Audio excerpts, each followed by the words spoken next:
Elena Catherine Morrison clutched her 5-year-old son Tommy's mittened hand as December snow swirled around them like frozen tears. The wrought iron gate before them stood slightly ajar, its black paint peeling in long strips that reminded Elena of old wounds refusing to heal. Beyond the gate, a two-story Victorian house glowed with impossible warmth against the Ohio twilight, every window blazing with golden light that seemed to beckon them home. 1247 Elm Street. 8 months ago, Eleni had never heard of this address. 8 months ago, she'd had a husband, a home, and the foolish belief that her small life in Columbus was secure. Now she gripped the brass key the lawyer had given her and wondered how everything had gone so catastrophically wrong. Tommy tugged at her coat, his breath forming small clouds in the bitter air. "Mama, why are all the lights on if nobody lives here?" Elena wished she had an answer. According to Morrison, Wells and Associates, her grandfather Frank Sullivan had died 8 months ago, leaving this house empty. Yet warm light spilled from every window, and she could smell wood smoke drifting from the chimney. Nothing made sense anymore. But then again, nothing had made sense since that March morning when her world collapsed. She'd awakened to find David's side of the bed cold and empty. His clothes were gone from the closet, his tools missing from the garage, and their joint checking account drained of every penny they'd saved for Tommy's future. $12,000 vanished overnight along with the man she trusted with her heart and her son's security. The note David left was cruelty distilled into 2 sentences. "I can't do this anymore. Don't try to find me." Elena had spent the first week convinced it was some kind of breakdown, a temporary crisis that love and patience could heal. She called his workplace at the electrical company, contacted his drinking buddies from the softball league, even drove to his mother's house in Toledo. Nobody had seen him. Nobody seemed surprised he was gone. The police officer who took her missing person report was kind but clear. Adults were free to disappear if they chose. Unless there was evidence of foul play, David Morrison had every legal right to abandon his family. The real nightmare began when the bills arrived. Credit cards Elena had never seen, all bearing both their names, all maxed out to devastating limits. $28,000 in gambling debt, accumulated over months of late-night online poker sessions while she slept in the next room, trusting and oblivious. Elena discovered that her husband had been living a double life, feeding an addiction she'd never suspected while their small family scraped by on her receptionist salary and his inconsistent electrician wages. The debt collectors who called at all hours didn't care about her shock or protestations of innocence. The signatures were legally binding, and she was responsible for every cursed penny. By May, the stress had cost Elena her job at Dr. Peterson's dental practice. She'd catch herself staring blankly at appointment books, forgetting patients' names mid-conversation, making costly errors with insurance claims. Dr. Peterson was gentle when he let her go, but his message was clear. He needed someone whose personal life wasn't bleeding into their professional responsibilities. The eviction notice arrived in early June, just as Elena's unemployment benefits were running out.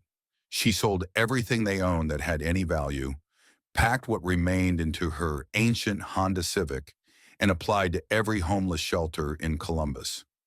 But the waiting lists were impossibly long, filled with families just like hers, who'd fallen through America's increasingly threadbare safety net. Elena and Tommy spent July and August living in their car, a humiliating routine that involved parking behind different grocery stores each night and moving before store employees arrived for opening shifts. Tommy, bless his innocent heart, thought it was the world's longest camping trip. Elena let him believe that fantasy while she washed their clothes in gas station sinks and applied for jobs on library computers, trying to ignore the pitying looks from librarians who clearly understood their situation. The letter from Morrison, Wells and Associates reached Elena's post office box on a gray November morning when she'd been reduced to counting quarters for Tommy's school lunch money. She nearly discarded it, assuming it was another debt collection notice. But something about the law firm's formal letterhead made her tear it open with trembling fingers. Her grandfather, Frank Sullivan, was dead. Elena hadn't seen him since her mother Sarah's funeral 14 years earlier, when grief and family drama had overshadowed everything else. There'd been some terrible fight between her mother and Frank, bitter words about old-fashioned thinking, and women's roles that teenage Elena had never fully understood. Her mother had forbidden further contact with Frank, and Elena, caught between anger and sorrow, had obeyed. According to the lawyer's letter, Frank had left Elena his house in Millbrook, a small town 2 hours southeast of Columbus. The property was hers if she wanted it, though there were $800 in back taxes owed, and the house had supposedly been sitting empty since Frank's death. Elena had driven to Millbrook that same afternoon, leaving Tommy with another homeless mother she'd befriended at the downtown library.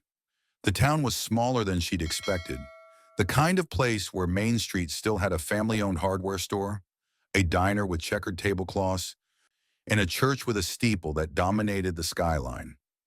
Now she stood before Frank's house with her son, having burned their last bridge in Columbus. The front door opened before she could even try her key. "You must be Elena," said a petite woman with silver hair and eyes that sparkled with unshed tears. "I'm Dorothy Chen, from next door. I've been waiting for you to come home." Elena blinked in confusion. "Waiting for me?" Mrs. Chen smiled through her obvious emotion. "Your grandfather hired me 8 months ago to maintain this house after his passing. He was quite specific about keeping everything perfect for when you arrived. He said you'd need it desperately, and he was determined that it be ready." The first revelation hit Elena like a physical blow. Frank had known she would come back. Somehow, despite 14 years of silence, he'd anticipated her return and prepared for it. Mrs. Chen guided them through the front door into a house that felt more like a warm embrace than an abandoned building. The hardwood floors gleamed with fresh polish. Christmas garlands draped the staircase banister, and the scent of pine and cinnamon filled the air like a holiday blessing. "I've been coming every day," Mrs. Chen explained, helping Tommy out of his snow-dampened coat. "Cleaning, maintaining the heat and electricity, keeping fresh food in the kitchen. Frank left very detailed instructions about preparing for your arrival, down to which bedroom was meant for your little boy." Tommy's eyes grew wide as he explored the living room with its stone fireplace and floor-to-ceiling bookshelves. Real books, hundreds of them. Not the tattered paperbacks from library sales that Elena had grown accustomed to affording. "It's like a palace, Mama," Tommy whispered, running his small hand along the smooth banister of the staircase. Mrs. Chen's face crinkled with delight. "Frank always said this house was meant for children's laughter. It's been far too quiet for far too long." Before we continue Elena's story, I want you to imagine standing in the snow with your child, facing an uncertain future. Have you ever experienced a moment when hope appeared just when you needed it most? Let me know in the comments where you're listening from today. And if this story resonates with you, please consider subscribing. It helps me bring you more heartwarming tales like this one. That first evening, after Mrs. Chen had reluctantly returned to her own home next door, Elena explored the bedrooms Frank had prepared for them. Tommy's room was painted soft green with glow-in-the-dark stars on the ceiling, the bookshelves stocked with adventure stories and picture books, toys arranged as if waiting for the perfect child to claim them. Elena's room was across the hall, decorated in calming blues and creams, with furniture that managed to feel both elegant and comfortable. On the antique dresser sat a leather photo album and an envelope bearing her name in Frank's distinctive handwriting. She opened the album first, gasping as her entire childhood unfolded before her. Photographs she'd never seen of herself as a baby, her mother Sarah young and radiant as she held her newborn daughter. School pictures from kindergarten through her senior year, carefully mounted and labeled with Frank's meticulous notes about her achievements. Report cards she'd forgotten existed, art projects she'd made in elementary school, even the program from her high school graduation that she didn't remember sending to anyone. Frank had been documenting her life from afar, collecting pieces of her existence like precious treasures. The second revelation came when Elena discovered a separate section of the album filled with letters, her own letters written in crayon and marker, and eventually ballpoint pen, all addressed to Grandpa Frank in her evolving handwriting. Letters she'd mailed faithfully from age 8 until 15, when her mother's prohibition had silenced her forever.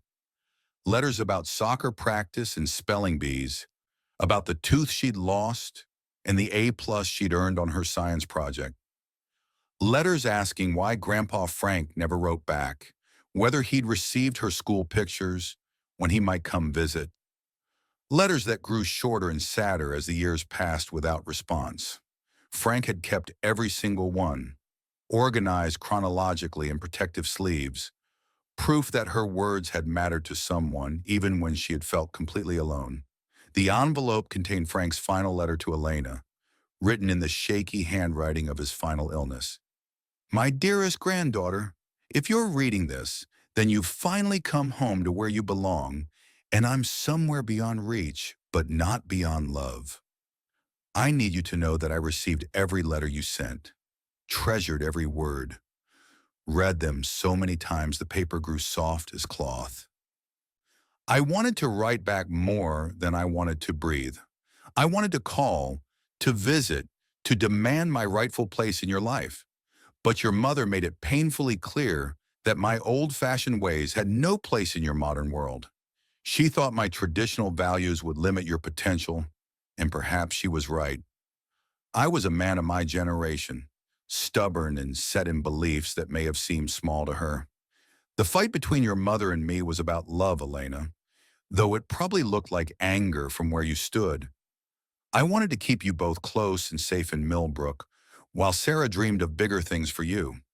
She wanted you to conquer the world beyond these small-town borders. We were both right, and we were both fools for letting pride keep us from finding middle ground. Mrs. Chen has instructions to maintain this house until you need it, and something in my bones tells me that need will come. I've been saving money for you since the day you were born, money that's now yours to use however brings you peace. Go back to school, start a business, or simply breathe easier knowing you have options. This house has been lonely since your grandmother Rose died 5 years ago. It needs family again, needs children's voices echoing through these rooms. I hope you can forgive a foolish old man who chose pride over love for too many years. I hope you can make this house live again. Welcome home, my darling girl. You were always meant to be here. With all my love, Grandpa Frank. Elena collapsed onto Frank's carefully preserved bed, clutching the letter while grief and gratitude warred in her chest. All those years of feeling forgotten and abandoned, Frank had been loving her from a distance, respecting her mother's wishes while preparing for her eventual return. Sometimes we discover love in the most unexpected places, don't we? Elena thought she'd been forgotten, but Frank had been loving her from afar all along. Have you ever learned that someone cared about you more than you realized? Share your thoughts in the comments below. Tommy found her crying the next morning, still holding Frank's letter like a lifeline. Through her tears, she tried to explain the grandfather he'd never meet, but who had already loved him. He saved this house for us, she whispered. He knew we'd need it someday, and he made sure it would be ready. Tommy considered this with 5-year-old solemnity. I wish I could thank him. We'll thank him by being happy here, Elena promised, and for the first time in 8 months, she believed happiness might actually be possible. Elena called the bank that morning and learned the extent of Frank's preparation. He'd maintained a savings account in her name for 27 years, depositing money faithfully even during the years of family silence. The account now held $36,000, more money than Elena had ever imagined possessing. She also discovered the depth of Mrs. Chen's arrangement with Frank. The 72-year-old widow had been his closest friend for 2 decades, and Frank had paid her generously to serve as the house's guardian after his death. Mrs. Mikron Risa Chen had specific instructions about everything from seasonal maintenance to the exact brands of cereal Tommy might prefer. "He talked about you constantly," Mrs. Chen confided over coffee in her cozy kitchen, while Tommy played with her ancient tabby cat, Whiskers. "He showed me every school picture your mother sent before the silence began. He worried about you during thunderstorms, wondered if you still loved chocolate chip cookies, prayed for your happiness every single night." The third revelation came when Mrs. Chen shared Frank's most precious possession, a shoebox filled with unsent letters, dozens of them, written to Elena over the years but never mailed out of respect for her mother's wishes.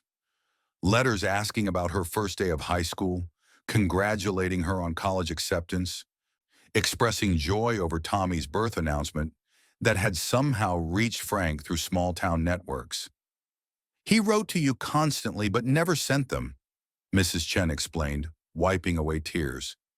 "He said it wasn't his place to interfere with your mother's decisions, but he couldn't stop loving you from afar." Reading Frank's unsent letters was like discovering a parallel universe where Elena had never been alone. Frank had imagined conversations with her, offered advice she desperately needed during difficult years, celebrated milestones she thought no one noticed. His love had been constant and unwavering, even in silence.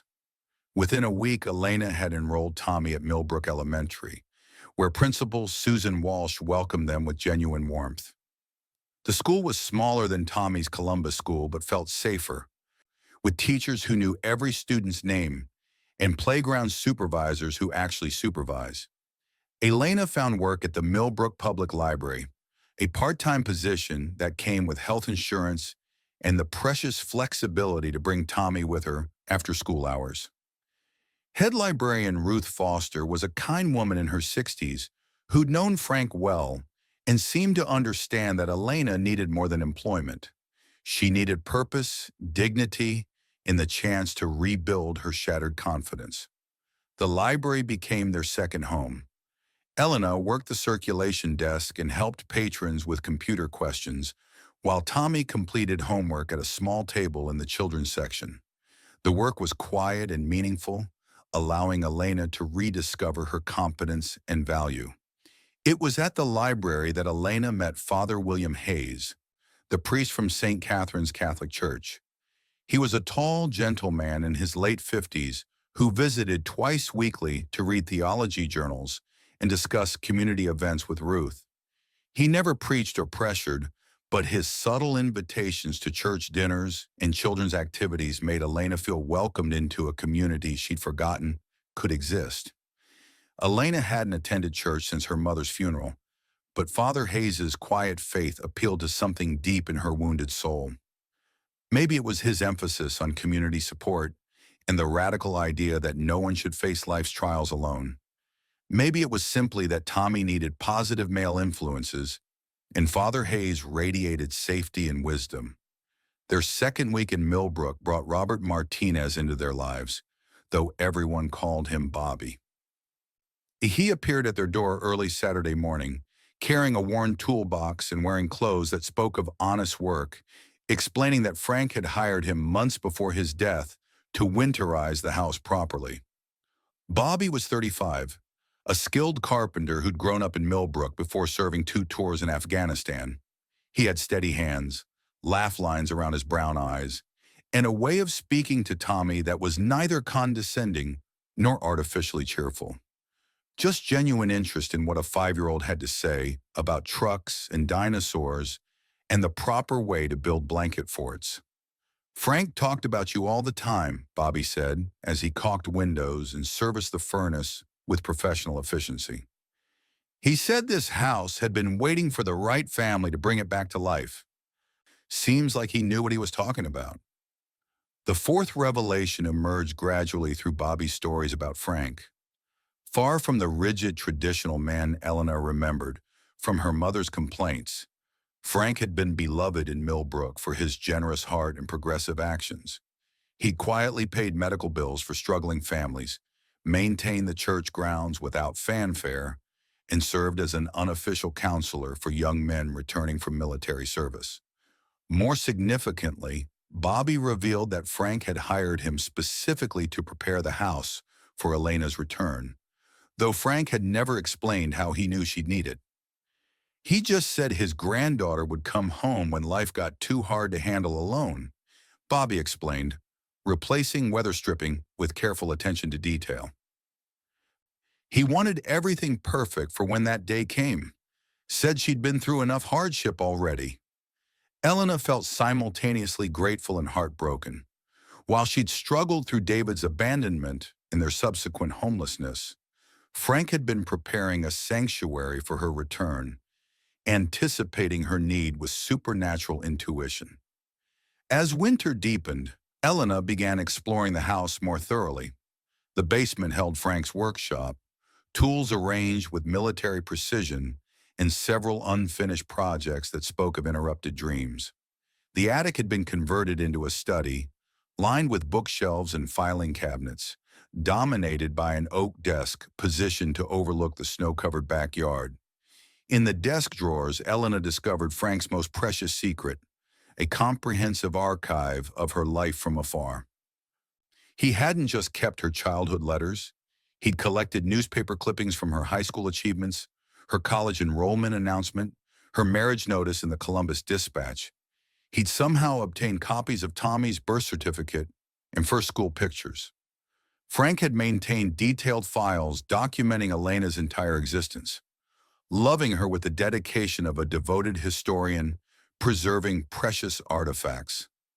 Every milestone, every achievement, every public record of her life had been carefully preserved in acid-free folders with handwritten labels in Frank's meticulous script. But the most devastating discovery waited in a locked filing cabinet, the key hidden beneath Frank's desk blotter, as if he'd known Elena would eventually search for answers. Inside were letters from her mother, Sarah, written during her final battle with cancer, begging Frank to forgive their stupid quarrel and asking him to find Elena after her death. The fifth and final revelation hit Elena with the force of a physical blow as she read her dying mother's desperate words. "I was wrong to keep you away from Elena, Frank. I was scared you'd fill her head with small-town limitations when I wanted her to soar beyond these borders. But she needed you, especially after her father left us.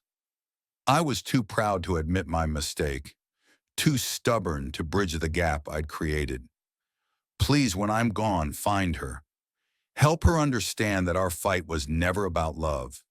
It was about fear and pride and the terrible blindness that comes from wanting too much to protect someone." Frank's response was paper-clipped to Sarah's letter. Obviously drafted but never sent. "I forgive you everything, Sarah, because I love you both more than my own stubborn pride.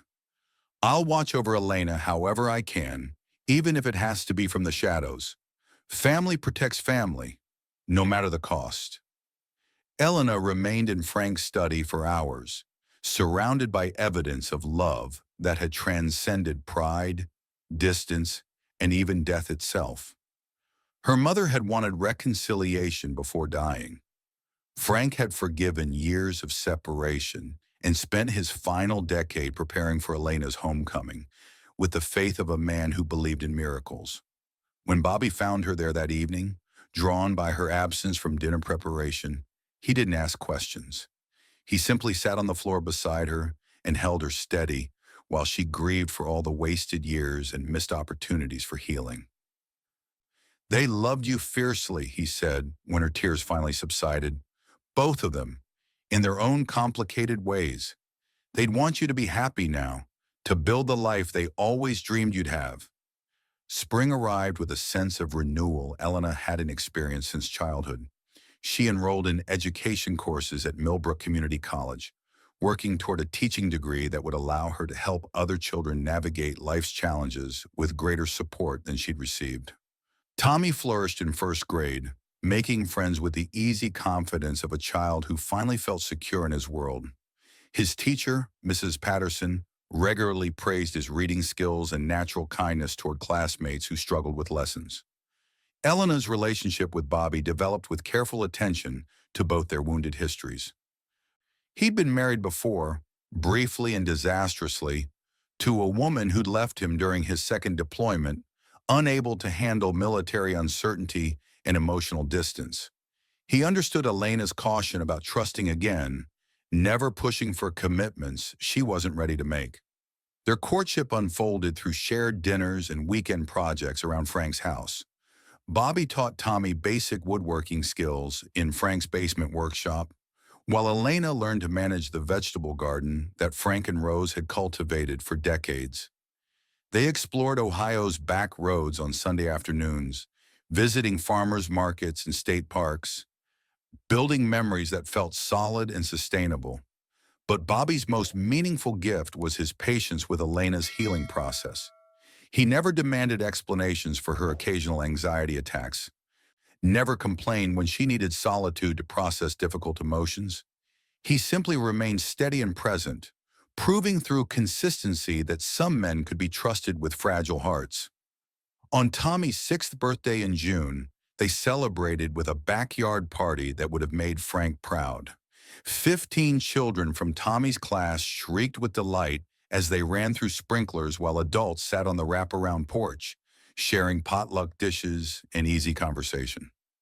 Mrs. Chen had baked a magnificent fire truck cake that perfectly captured Tommy's current obsession, while Father Hayes led an enthusiastic version of Happy Birthday that probably carried to the next county.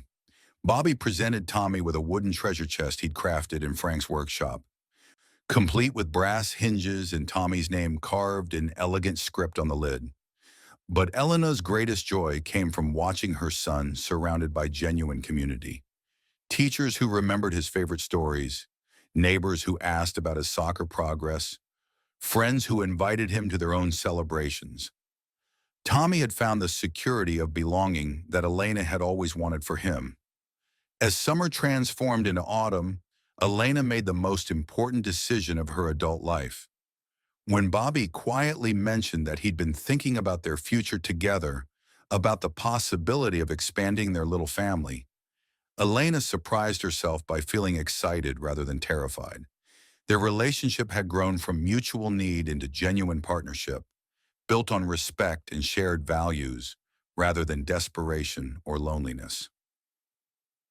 Bobby loved Tommy as naturally as if he were his biological father, while Tommy had begun asking when Uncle Bobby might become something more permanent. The engagement happened on a crisp October evening as they sat on Frank's porch swing, watching Tommy chase fireflies across the yard with Mrs. Chen's grandson, who was visiting from California.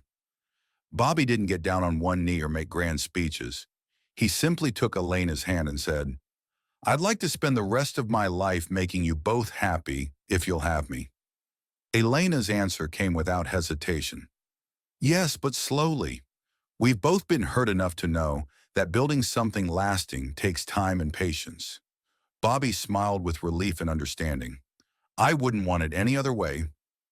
They planned a long engagement that would allow them to blend their lives gradually, to prove that their love could survive daily challenges and ordinary stresses. Elena used part of Frank's savings to expand her tutoring business, renting a small storefront on Main Street where she helped struggling students while completing her own education degree. The Millbrook Learning Center became popular quickly, serving children from several neighboring towns and providing Elena with meaningful work that supplemented her library income. More importantly, it gave her a sense of professional accomplishment that had nothing to do with anyone else's approval or support. Tommy adjusted to their expanding family with 6-year-old resilience, calling Bobby Dad with increasing frequency and showing obvious pride when Bobby attended school events and soccer games. Elena watched their relationship develop with careful attention, ready to intervene if necessary. But Bobby's natural parenting instincts proved as reliable as everything else about him. As we near the end of Elena's journey, I'm curious, what does home mean to you? Is it a place, the people you're with, or something else entirely? Before we see how Elena's story concludes, please hit that subscribe button if you're enjoying this tale of love, loss, and second chances. On the first anniversary of their arrival in Millbrook, Elena stood in Frank's study reviewing the photo album that had revealed so many family secrets. Beside the pictures of her childhood, she'd added new memories from their year on Elm Street. Tommy's first day at Millbrook Elementary, Elena receiving her college acceptance letter, Christmas morning with their chosen family crowded into Frank's living room. But the photograph that meant most to Elena was a candid shot Bobby had captured during their summer garden project. She and Tommy were kneeling between rows of vegetables, both covered in dirt and laughing at some shared joke. Their faces were turned toward each other in perfect contentment, caught in a moment of pure happiness. It was the portrait of a family rebuilt from loss and love and the stubborn determination to believe in second chances. Elena opened Frank's desk drawer and withdrew a sheet of his personal stationery, elegant paper she'd been saving for a truly important occasion. She'd finally found the perfect use for it. "Dear Grandpa Frank," she wrote in her confident adult handwriting, "thank you for never giving up on me, even when I'd given up on myself. Thank you for loving me through years of silence, for preparing this sanctuary when I didn't know I'd need it, for believing that love could survive anything life threw at us. You were right about everything that mattered. Family does find its way home, no matter how long the journey takes. I promise to fill this house with all the joy and laughter you dreamed of. I promise to tell my children about their great-grandfather, the man who proved that love never dies. It just waits patiently for the right moment to bloom again." Tommy calls this his forever house now, and he's right. "We're home, Grandpa, and we're never leaving. With all my love and infinite gratitude, Elena." She folded the letter carefully and placed it in Frank's old cigar box, alongside the photos and mementos she was collecting for future generations. Someday she'd tell her children the complete story about the grandfather who'd loved them before they were born, about the house that had waited patiently for them to find their way home. Outside, the first snow of their second winter was beginning to fall, dusting the branches of Frank's oak tree with pristine white. But inside, the house glowed with warmth and the quiet contentment of a family safe and whole and grateful for the unexpected gifts life sometimes offers.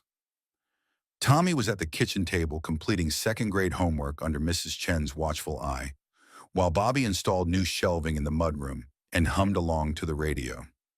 Elena moved through rooms that had once seemed impossibly grand and now felt perfectly sized for the life they were building together.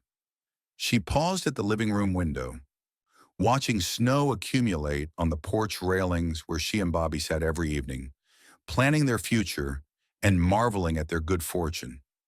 In the spring, they'd marry in St. Catherine's Garden, with Father Hayes officiating and half of Millbrook in attendance. Tommy would be their ring bearer, proud and serious in his first real suit. They'd talked about having more children eventually, about giving Tommy siblings and filling Frank's house with the large, boisterous family he'd always envisioned. But there was no rush, no pressure to achieve everything at once. They had time now, the luxury of building slowly and deliberately. Elena touched the window glass, cool against her palm, and felt Frank's presence like a gentle benediction. Not supernatural or frightening, just the lingering warmth of love that had survived everything time could devise. Love that had reached across years of separation to catch her when she fell. Love that had prepared a place of safety when she'd needed it most. "We're home, Grandpa," she whispered to the gathering darkness. "We found our way back to where we belonged, just like you knew we would." The house on Elm Street stood strong against the winter night, its windows blazing with light and warmth, its rooms echoing with laughter and conversation and the comfortable sounds of family life. Not the empty, haunted place neighbors had once whispered about, but what it had always been destined to become. A home where love lived on, where second chances flourished, and where the bonds of family proved stronger than any force that tried to break them. Even death itself couldn't diminish what Frank and Rose had built here, what Elena and Bobby were continuing to build. Love had found its way home at last, and it would never leave again.